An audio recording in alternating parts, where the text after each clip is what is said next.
भारत एक बार फिर निवेश के लिए सबसे आकर्षक डेस्टिनेशन के तौर पर उभर रहा है। दिग्गज निवेशक बैंक मॉर्गन स्टैनली ने अनुमान लगाया है कि 2025 में भारत उभरते हुए बाजारों में सबसे बेहतर प्रदर्शन करने वाला देश होगा।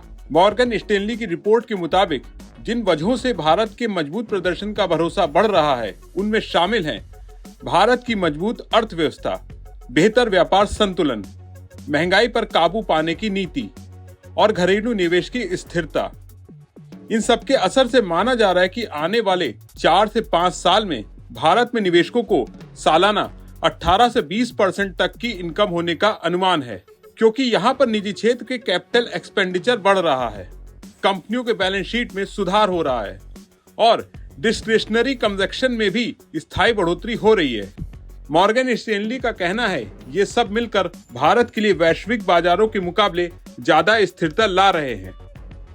भारत की इक्विटी का वैश्विक बाजारों से संबंध कम हो रहा है, जिससे इसे उभरते बाजारों में प्रीमियम स्थान मिल रहा है। इसके अलावा नीतिगत सुधार भी भारत की सफलता में बड़ा रोल निभा रहे हैं। महाराष्ट्र चुनाव के नतीजों ने सरकार की विकास योजनाओं पर भरोसा जताया है।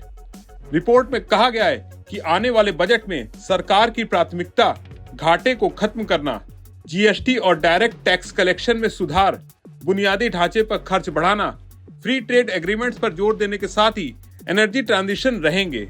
ऐसे में मॉर्गन स्टैनली का अनुमान है कि 2025 के आखिर तक बीएसई सेंसेक्स में 18% की बढ़ोतरी हो सकती है। 2027 तक ये सालाना 17.3% की दर से बढ़ोतरी कर सकता है, जो वैश्विक औसत के 15% के अनुमान से भी ज्यादा है।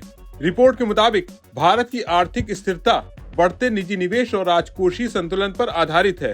मॉर्गन स्टैनली ने सुझाव दिया है कि जिनके पोर्टफोलियो में फाइनेंशियल, ग्राहकों की विवेकाधीन खरीदारी से जुड़े सेक्टर के साथ ही इंडस्ट्रियल और टेक्नोलॉजी सेक्टर शामिल हैं, वो शेयर बाजार में आने वाली तेजी का सबसे ज्यादा फायदा उठा सकते हैं। हालांकि वैश्विक बाजारों से भारत के कम होते संबंधों के बावजूद ये भी कहा गया है कि अमेरिका और चीन की नीतियां, भू राजनीतिक घटनाएं भारतीय बाजार पर असर डाल सकती हैं। आप मॉर्गन स्टैनली की इस रिपोर्ट के बारे में क्या सोचते हैं, कमेंट करके जरूर बताएं। अगर आपको वीडियो अच्छा लगा हो तो इसे लाइक करें, शेयर करें और बने रहें बिस्तक के साथ।